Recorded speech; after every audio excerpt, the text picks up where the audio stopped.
بسم الله الرحمن الرحيم والصلاة والسلام على من لا نبي بعده أما بعد. السلام عليكم ورحمة الله وبركاته.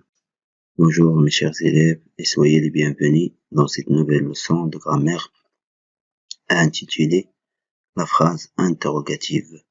Alors dans ce cours, on va voir comment exprimer une interrogation générale. Il existe trois façons de poser une question générale, c'est-à-dire une question à laquelle on ne peut répondre que par oui ou non. Alors, pour bien comprendre, prenons la phrase suivante. Tu viens me voir demain.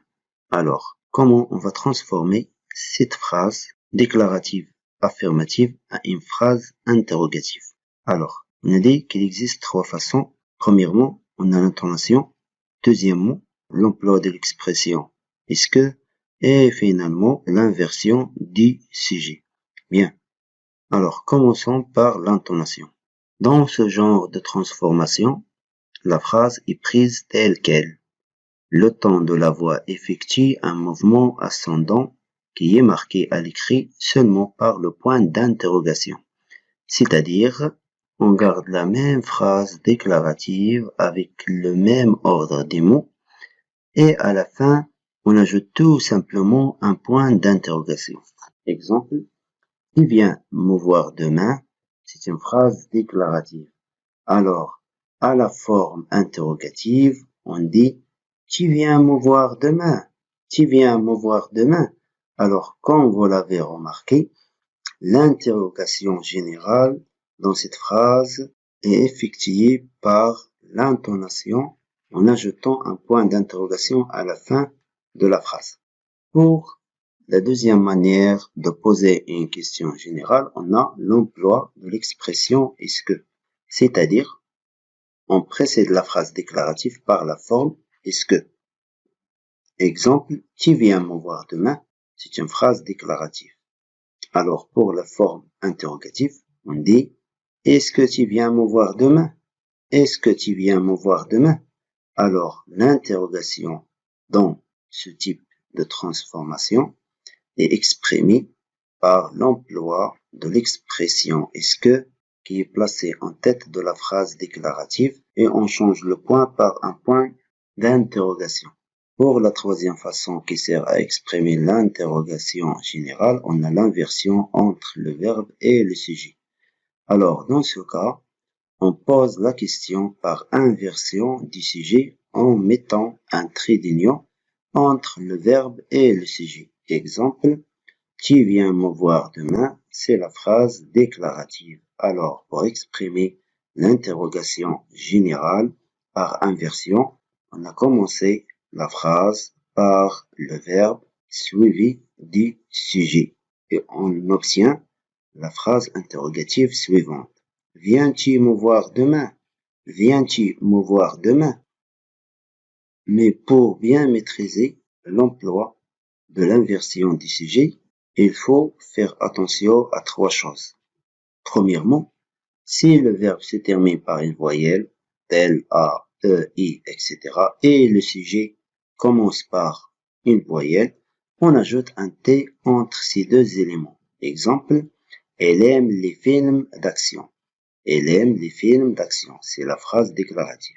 Alors, pour la phrase interrogative, on dit aime-t-il les films d'action? Alors, ici, on voit que le verbe aimer se termine par la voyelle E et le pronom personnel sujet commence par la voyelle I. Alors, ici, il est obligatoire d'ajouter un T entre ces deux éléments.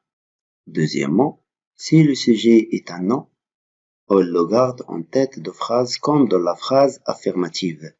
Ensuite, on ajoute derrière le verbe le pronom personnel correspondant. Exemple, phrase déclarative, on a Ahmed fait ses devoirs. Ahmed fait ses devoirs. Pour la phrase interrogative ou pour la transformation interrogative générale, on dit Ahmed fait-il ses devoirs?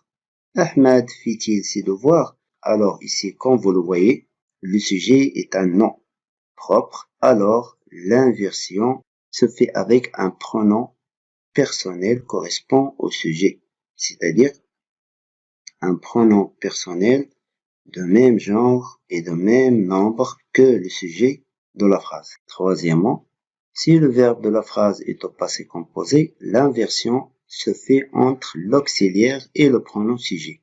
Exemple, tu as fait tes devoirs. Tu as fait tes devoirs. Alors cette phrase est une phrase déclarative qui commence par le sujet tu, suivi de l'auxiliaire avoir, puis des participes passés faits des verbes faire. Alors pour la transformation interrogative, on dit as-tu fait tes devoirs? As-tu fait tes devoirs? Alors comme vous le voyez, ici on a fait l'inversion entre l'auxiliaire avoir et le pronom sujet tu, et pas avec le participe passé fait des verbes faire. Pourquoi? Parce que le verbe faire est conjugué au passé composé à l'aide de l'auxiliaire avoir. Maintenant, on passe à l'application. Premier exercice. Mets la phrase suivante à la forme interrogative de 3 façons différentes. On a la phrase « Tu voyages en avion ». Alors, dans cet exercice, on nous demande de faire la transformation interrogative en employant les 3 manières qu'on a vu tout à l'heure, c'est-à-dire par l'intonation, puis par l'emploi de l'expression est-ce que, et à la fin par l'inversion du sujet. Deuxième exercice, mets à la forme interrogative en employant l'inversion. Alors, on a la phrase suivante, Nabil voyage en avion. Nabil voyage en avion. Correction. Alors, pour le premier exercice, on va transformer la phrase déclarative suivante, tu voyages en avion, à une phrase interrogative en employant 3 manières différentes. Alors, par l'intonation, on dit, tu voyages en avion, tu voyages en avion. Alors, on a gardé la même phrase de début, mais on a seulement remplacé le point par un point d'interrogation. Pour la forme est-ce que, on dit est-ce que tu voyages en avion? Est-ce que tu voyages en avion? Alors, dans ce genre de transformation, on a placé l'expression est-ce que en tête de la phrase déclarative et à la fin, on a remplacé le point par le point d'interrogation. Pour la troisième façon, on a l'inversion du sujet. C'est-à-dire, on va commencer par le verbe voyager, puis le sujet vient après.